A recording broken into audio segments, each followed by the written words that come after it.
So we've all heard the word facelift, but what exactly does it entail? Dr. Scott Thompson is with Utah Facial Plastics and is here to share with us all we need to know about the facelift surgery in this sponsored interview. Welcome back, Dr. Thompson. We are fans of your office, fans of the team that you have. Let's talk about facelifts. What exactly is a facelift? A facelift, I think there's a lot of misconceptions with that term, but it essentially involves lifting the cheek and lower face area where we get jowls, and it also involves the neck, which most people don't realize. They say, I want a neck lift, but a facelift covers that typically. It usually doesn't lift the brow. So Dr. Thompson, here down? Like under the eye from about down? the cheek down, depending on what type of facelift Okay, it you is. mentioned misconceptions. What do you hear most frequently? Yeah, I just feel like people always have this idea that they're going to look fake or unnatural if they have a facelift, and they've seen somebody, oh, I can always tell when someone's had a facelift. And I would argue that you can't always tell when someone's had a facelift if it's done well. And that's what you want to avoid. I think people have all seen maybe bad surgeries or surgeries gone bad, but you're saying there's a right way to do it. And there's also, is there a way that you can have a mini facelift versus going full on? Yeah, there are different types of facelifts, and depending on, you know, who your surgeon is, who you see, there are different types of facelifts. But we do, at Utah Facial Plastics, we do two basic types of facelifts, and one is essentially a mini facelift and one is more of a full facelift. The mini facelift is a quicker recovery, it does less. The full facelift for someone with a heavy neck and heavy jowls is a better option. I think what you mentioned is so true. Everyone knows a celebrity that they say, oh, I don't want to look like that. Is that what happens? How do you avoid that? What do you do differently at Utah Facial Plastics? So, one of the most important things when doing a facelift is to focus on the muscles of the face, instead of pulling on the skin. When you pull tightly on the skin, it looks unnatural.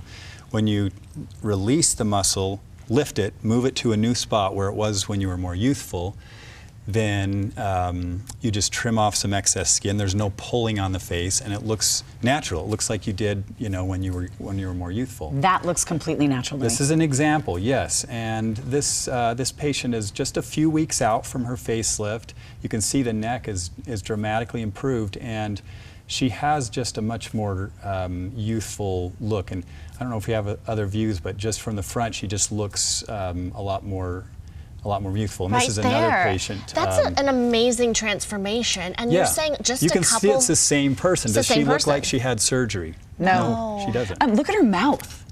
Even around those lines around your mouth, which I know they're laugh lines and we earn some of them, but I don't want all of them. I mean, it completely, and look at her chin line. Changed it. Yeah, it's the same person, you can tell, but wow, what a difference. And it doesn't look surgical. It looks like she just is herself where she used to be 10 or 15 years ago. Okay, Dr. T, I have so many friends that complain about that little area under the chin that they just can't, I mean, what do you do with it? For that area, for this sort of a thing, you really do need to do a full facelift for me to get that neck lifted and tightened and restore that jawline.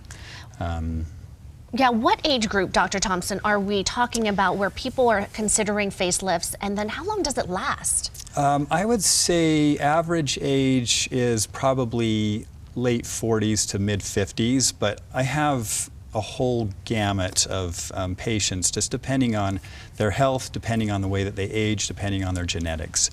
And you ask how long it lasts. The last patient we just were looking at, she was a year and a half out. I just saw her a couple of weeks ago, and you can just see it's holding up really well. I tell people it's going to last 10 years, but that picture is a year and a half after surgery. Is there an age that's too early? Is there an age that's too late? Or does this really depend on the patient? Yeah, I tell people that it doesn't matter what their age are. It depends on their health, and it depends on what's going on with their face. And so I've done, this might sound crazy, but I've done a few facelifts on people in their 30s, and it's because they had early jowling, they had early aging features that I could address.